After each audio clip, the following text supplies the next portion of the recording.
नमस्कार साथीहरू, सजिलो कोरियन टिचर युट्युब च्यानल हेरिबस्नुभएका तपाईँ सम्पूर्ण साथीहरूमा हार्दिक स्वागत छ। आज हामीले तपाईका लागि कोरियन भाषाको नयाँ पाठ्यक्रममा आधारित भएर च्याप्टर 5 अन्तर्गतका विभिन्न महत्त्वपूर्ण मिनिङहरू लिएर उपस्थित भएका छौँ। कृपया भिडियो अन्तिमसम्म हेर्नुहोला र यो च्यानलबाट हामी कोरियन भाषा सम्बन्धीका विभिन्न गतिविधिहरू तपाईलाई दिने गर्छौं, जानकारी तपाईलाई गराउने गर्छौं र विभिन्न महत्त्वपूर्ण मिनिङहरू पनि यो च्यानलबाट हामीले प्रसारण गर्दै आएका छौं। च्यानललाई सब्स्क्राइब गर्नु भएको छैन भने कृपया सब्स्क्राइब गर्नुहोला भन्दै लागौं अब विषय वस्तुतर्फ। सुरुमा तपाईले देखिरहनु भएको छ नाल्चा, ग्वा, युइल, मिति र बार। सुरुमा रहेको छ नाल्चा। नाल्चा भनेको मिति। नाल्चा भनेको के त भन्दा मिति। त्यसैगरी अर्को रहेको छ युइल। युइल देखिरहनु भएको छ। युइल भनेको बार। नाल्चा भनेको मिति, युइल भनेको बार। त्यसैगरी आङ्न्यक। आङ्न्यक रहेको छ। आङ्न्यक भनेको अंग्रेजी पात्रो। आङ्न्यक भनेको अंग्रेजी पात्रो। आङ्न्यक भनेको के त भन्दा अंग्रेजी पात्रो। त्यसैगरी अर्को रहेको छ उम्न्यक। उम्न्यक भनेको कोरियन पात्रो। उम्न्यक भनेको कोरियन पात्रो। पछाडि नेक जोडिएको छ, देखिरहनु भएको छ, दुवैमा नेक जोडिएको छ। नेक भनेको पात्रो, याङ्न्यक भनेको अंग्रेजी पात्रो, उम्न्यक भनेको कोरियन पात्रो। त्यसैगरी नेइल। नेइल। नेइल भनेको के त? नेइल भनेको भोलि। नेइल भनेको भोलि। त्यसैगरी अर्को रहेको छ मोरे। मोरे। मोरे भनेको के त भन्दा पर्सि। मोरे भनेको पर्सि। त्यसैगरी अर्को रहेको छ खुजे। खुजे भनेको अस्ति। त्यसैगरी अस्तिलाई खुजके पनि भनिन्छ है त। खुजे, खुजके। खुजे, खुजके भनेको अस्ति। खुजे, खुजके भनेको अस्ति। त्यसैगरी अर्को रहेको छ फेङइल। फेङइल भनेको काम गर्ने दिन। इल भनेको दिन भइहाल्यो। फेङ भनेको काम गर्ने। फेङइल भनेको काम गर्ने दिन। त्यसैगरी अर्को काम गर्ने दिनलाई छुजुङ पनि भनिन्छ है त साथीहरू। छुजुङ भनेको पनि काम गर्ने दिन। फेङइल भनेको पनि काम गर्ने दिन। फेङइल भनेको पनि काम गर्ने दिन। छुजुङ भनेको पनि काम गर्ने दिन। त्यसैगरी अर्को रहेको छ छुमाल। छुमाल भनेको सप्तान्त, भनेको हप्ताको अन्तिम दिन। छुमाल भनेको सप्तान्त, हप्ताको अन्तिम दिन। त्यसैगरी छुयुइल। छुयुइल भनेको पनि सप्तान्त। छुमाल भनेको पनि सप्तान्त। छुयुइल भनेको पनि सप्तान्त। त्यसैगरी आत। आत रहेको छ। आत भनेको के त भन्नुहोस् त? आत भनेको अगाडि। आत भनेको अगाडि। आत रहेको छ। आत भनेको अगाडि। त्यसैगरी सुइदा। सुइदा भनेको लेखिनु। सुइदा भनेको के त भन्दा लेखिनु। आल्दा। आल्दा के हो? आल्दा भनेको? आल्दा भनेको थाहा हुनु। आल्दा भनेको थाहा हुनु। आल्दा भनेको थाहा हुनु। मोरुदा। मोरुदा भनेको के हो त साथीहरू? मोरुदा भनेको थाहा नहुनु। आल्दा भनेको थाहा हुनु। त्यसैगरी अर्को रहेको छ छोहाहादा। छोआहादा भनेको मन पराउनु। छोआहादा भनेको मन पराउनु। छोआहादा भनेको मन पराउनु। अर्को रहेको छ मोकजक्सी। मोकजक्सी के हो त? मोकजक्सी भनेको? मोकजक्सी भनेको गन्तव्य स्थल तपाई यात्रा गर्दै गर्दाखेरि कुनै ठाउँसम्म पुग्ने एउटा उद्देश्य राखेर जानुहुन्छ गन्तव्य स्थल, त्यसलाई चाहिँ मोक्जक्सी भनिन्छ है त। त्यसैगरी अर्को रहेको छ हाङ्गुक ए अथवा हान्गुक माल पनि भनिन्छ कोरियन भाषा है त। हाङ्गुक ए हाङ्गुक माल भनेको कोरियन भाषा। छोसा रहेको छ, छोसा भनेको विभक्ति निरीक्षण पनि भनिन्छ। छोसा भनेको विभक्ति, छोसा छोसा याद गर्नुहोस् है त। छोसा भनेको विभक्ति निरीक्षण। त्यसैगरी छुउई हेर्नुहोस् त, छुउई भनेको सावधानी, यो कुनै ठाउँमा लेखिएको पनि हुन्छ सडकहरूमा खास गरी सावधानी अपनाउनु होला भन्ने खालको हुन्छ।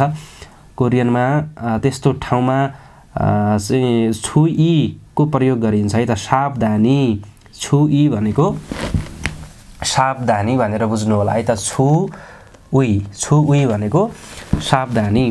त्यसैगरी अर्को रहेको छ खाङउई। खाङउई देखिरहनु भएको छ।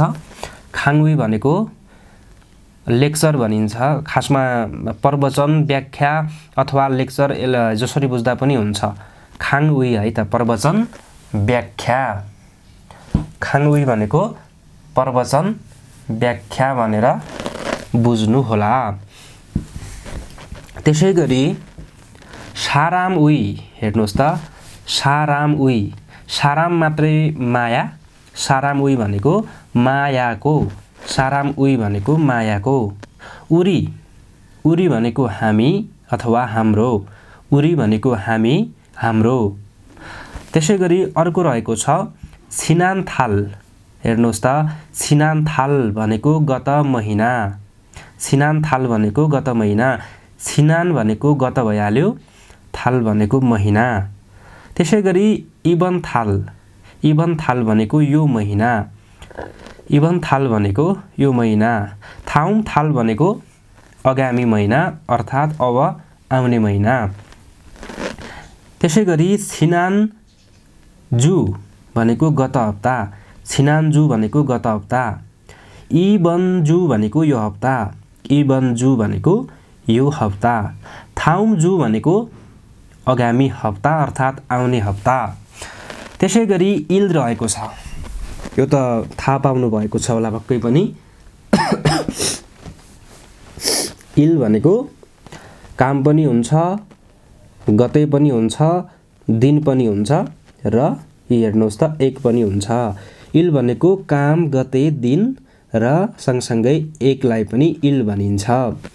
त्यसैगरी अर्को रहेको छ सुच्चा सुच्चा भनेको अङ्क है त। सुच्चा भनेको अङ्क, सुच्चा भनेको अङ्क।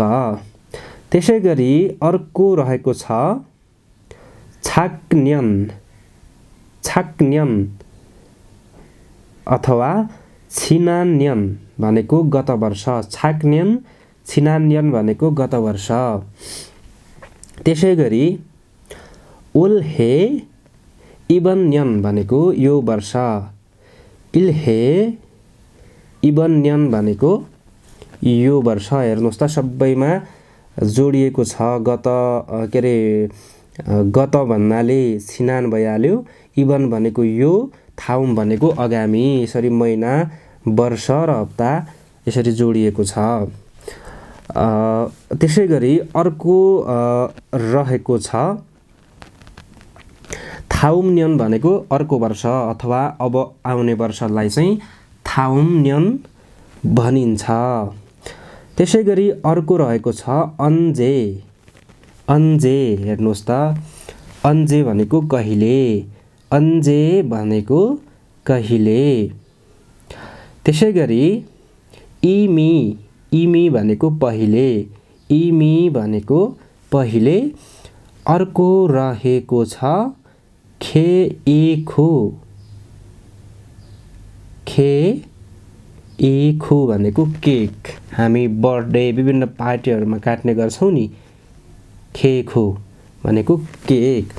त्यसैगरी अर्को रहेको छ छन्हादा हेर्नुहोस् सरी छन्हादा होइन है यसलाई चाहिँ छगिदा छगिदा छगिदा भनेको लेखिनु छगिदा भनेको लेखिनु छगिदा भनेको लेखिनु याद गर्नु होला है त छगिदा छगिदा भनेको लेखिनु त्यसै गरी अर्को रहेको छ आजिक आजिक भनेको अझै आजिक भनेको अझै आजिक भनेको अझै त्यसै गरी खिजुन खिजुन भनेको स्तर लेभल है त खिजुन भनेको स्तर मानक भनेर बुझ्नु होला खिजुन भनेको स्तर मानक भनेर बुझ्नु होला साथीहरु भिडियो कस्तो लागिरहेको छ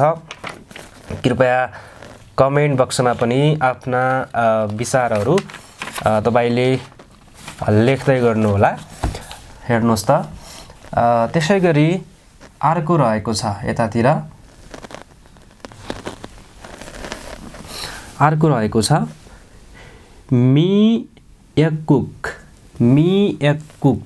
विशेष ध्यान दिएर सुन्नु होला है यो चाहिँ मियकुक भनेको समुद्री झारको सुप मियकुक भनेको समुद्री झारको सुप अथवा झोल जसरी बुझ्दा पनि हुन्छ तपाईले मियकुक है त मियकुक भनेको समुद्री झारको सुप भनेर बुझ्नु होला त्यसैगरी अर्को रहेको छ मेतओल अघि मेतओल भनेको कति महिना मेत भनेको कति भन्ने बुझिन्छ पछाडी सँगै ओल पनि जोडेर आएको हुनाले महिना भन्ने बुझ्नु होला मेतओल भनेको कति महिना त्यसैगरी अर्को रहेको छ मेतछिल मेतछिल भनेको कति दिन मेतछिल भनेको कति दिन भन्ने बुझ्नु होला मेतछिल भनेको कति दिन त्यसैगरी अर्को रहेको छ तपाईले देखिरहनु भएको छ सोन्निम सोन्निम भनेको पाहुना अथवा ग्राहक सोन्निम भनेको पाहुना ग्राहक सोन्निम भनेको पाहुना ग्राहक त्यसैगरी अर्को रहेको छ मोद्दुसिगेत असयो भनेको के लिनुहुन्छ मोद्दुसिगेत असयो भनेको के लिनुहुन्छ भन्ने बुझ्नु होला त्यसैगरी फिबिमफाप भनेको मिक्स भात अर्थात हामी मिक्स राइस भन्ने गर्छौं नि फिबिमफाप भनेको मिक्स भात त्यसैगरी अर्को रहेको छ छाक्ता छाक्ता भनेको सानो हुनु छाक्ता भनेको सानो हुनु त्यसैगरी अर्को रहेको छ फ्योसिहादा फ्योसिहादा भनेको संकेत गर्नु निर्दिष्ट गर्नु फ्योसिहादा भनेको संकेत गर्नु निर्दिष्ट गर्नु त्यसैगरी अर्को रहेको छ हाक्यो यो त पहिला पनि पढ्नु भएको होला हाक्यो भनेको विद्यालय हाक्यो भनेको विद्यालय त्यसैगरी अर्को रहेको छ छंबु खिग्वान भनेको सरकारी संस्था छंबु भनेको सरकार हुन्छ छंबु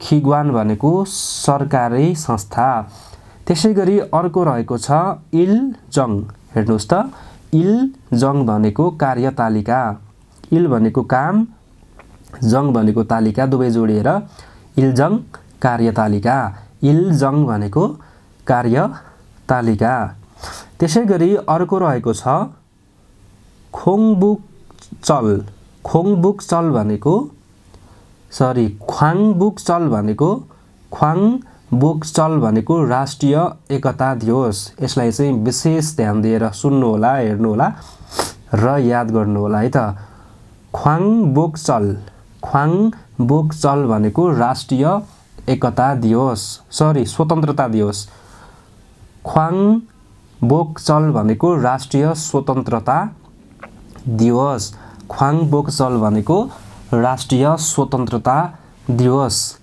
त्यसैगरी हाङ्गुक नाल भनेको कोरियन लिपि दिवस हाङ्गुल नाल भनेको कोरियन लिपि दिवस। हानगुल नाल भनेको कोरियन लिपि दिवस। त्यसै गरी अर्को रहेको छ खुग्याङ इल। खुग्याङ इल भनेको राष्ट्रिय विधा। खुग्याङ इल भनेको राष्ट्रिय विधा। खुग्याङ इल भनेको राष्ट्रिय विधा। त्यसै गरी अर्को रहेको छ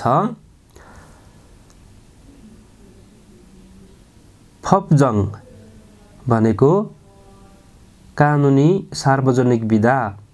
फपजङ खोह्यो इल। फपजङ खोङ्ह्यो इल। फपजङ खोङ्ह्यो इल भनेको कानुनी सार्वजनिक विधा। फपजङ खोङ्ह्यो इल भनेको कानुनी सार्वजनिक विधा। फपजङ भनेको कानुनी, खोङ्ह्यो इल भनेको सार्वजनिक विधा। त्यसै गरी अर्को रहेको छ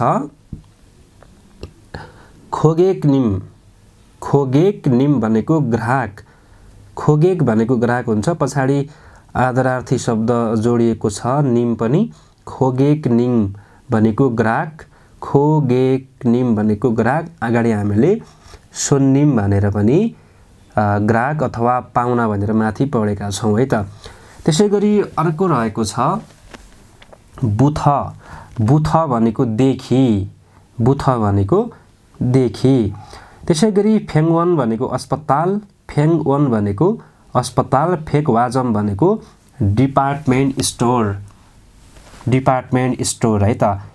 फेकवाजम भनेको डिपार्टमेन्ट स्टोर। अब विशेष ध्यान दिएर यता हेर्नु होला। मेङजल भनेको पर्व उत्सव। मेङजल भनेको पर्व उत्सव। मेङजल भनेको पर्व उत्सव। त्यसै गरी अर्को रहेको छ सिनजङ। सिनजङ भनेको अङ्ग्रेजी नयाँ वर्ष। सिनजङ भनेको अङ्ग्रेजी नयाँ वर्ष। सल्लाल। सल्लाल भनेको कोरियन नयाँ वर्ष। सल्लाल भनेको कोरियन नयाँ वर्ष। सिनजङ भनेको अङ्ग्रेजी नयाँ वर्ष। छुसक भनेको कोरियाको महान चाडपर्व। छुसक। छुसक भनेको कोरियाको महान चाडपर्व। छुसक भनेको कोरियाको महान चाडपर्व। त्यसै गरी खुरेस। खुरेस भनेको त्यसैले। खुरेस भनेको त्यसैले। त्यसै गरी अर्को रहेको छ सेङहे छतनाल।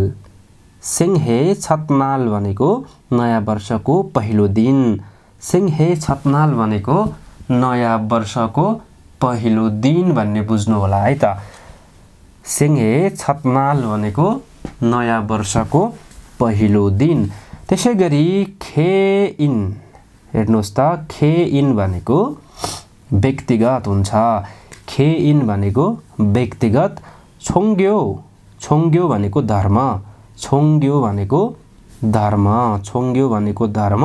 छुन्जुङ थोइदा भनेको सम्मानित हुनु। छुन्जुङ थोइदा भनेको सम्मानित हुनु। एसु निम भनेको एसु। एसु निम भनेको एसु। फुछनिम भनेको बुद्ध, भगवान बुद्ध है त। फुछनिम भन्छन् बुद्धलाई चाहिँ। त्यसै गरी अर्को रहेको छ थानसेङइल। थानसेङइल भनेको एकल जन्मदिन। थानसेङइल भनेको एकल जन्मदिन। खुरिसुमासु। खुरिसुमासु। खुरिसुमासु भनेको क्रिसमस। खुरिसुमासु भनेको क्रिसमस। त्यसै गरी अर्को रहेको छ खिनेमहादा। खिनेमहादा भनेको सम्झना गर्नु। खिनेमहादा भनेको सम्झना गर्नु। खिनेमहादा भनेको सम्झना गर्नु। इरगे भनेको यसरी। इरगे भनेको यसरी। त्यसै गरी अर्को रहेको छ छिन्चा। छिन्चा भनेको साँच्चै। छिन्चा भनेको झुटो नभएर साँच्चै। छिन्चा। छिन्चा भनेको साँच्चै। त्यसै गरी अर्को रहेको छ मुन्जाउल फात्ता, मुन्जाउल फात्ता भनेको समाचार पाउनु, मुन्जाउल फात्ता भनेको समाचार पाउनु, मुन्जा भनेको समाचार, फात्ता भनेको पाउनु, मुन्जाउल फात्ता भनेको समाचार पाउनु। त्यसै गरी हे फ्युनिम भनेको भइरहेको, हे फुनिम भनेको भइरहेको, हे फुनिम भनेको भइरहेको। त्यसै गरी अर्को रहेको छ इरनादा, इरनादा भनेको उठ्नु, इरनादा, इरनादा भनेको उठ्नु, इरनादा भनेको उठ्नु। अर्को रहेको छ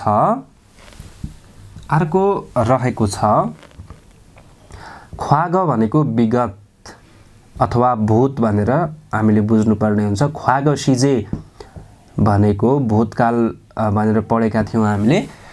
त्यस्तै ख्वाग भनेको विगत अथवा भूत भनेर हामीले बुझ्नुपर्ने हुन्छ। उम्सिक भनेको खाना, उम्सिक भनेको खाना, उम्सिक भनेको खाना। इरुम भनेको नाम, इरुम भनेको नाम। तारो छुट्टै है त, तारो भनेको छुट्टै, तारोल छुट्टै। त्यसै गरी अर्को रहेको छ इछरम, इछरम भनेको यो जस्तै, इछरम भनेको यो जस्तै, इछरम भनेको यो जस्तै। र अन्तिममा रहेको छ मुल्गन, पढ्नु भएको थियो होला। मुल्गन भनेको के त भन्दा सामान, मुल्गन भनेको सामान। हवस् त साथीहरू, आज हामीले तपाईलाई कोरियन भाषाको नयाँ पाठ्यक्रम अन्तर्गत च्याप्टर 5 मा जुन रहेका थिए विभिन्न महत्त्वपूर्ण मिनिङहरू, यिनीहरूको बारेमा आज हामीले तपाईलाई जानकारी दियौँ, कण्ठ गराउने प्रयास गऱ्यौँ। पक्कै पनि केही मात्रामा भए पनि यो भिडियो बुझ्नुभयो होला र मिनिङहरू रट्नुभयो होला, केही कुराहरू यहाँबाट थाहा पाउनुभयो होला भन्ने हामीले विश्वास लिएका छौँ। र भोलि फेरि अर्को च्याप्टरका मिनिङहरू लिएर उपस्थित हुनेछु। हाम्रो च्यानललाई सब्स्क्राइब गर्नुभएको छैन भने कृपया सब्स्क्राइब गर्नुहोला। आजको लागि छुट्टिन्छु। नमस्कार।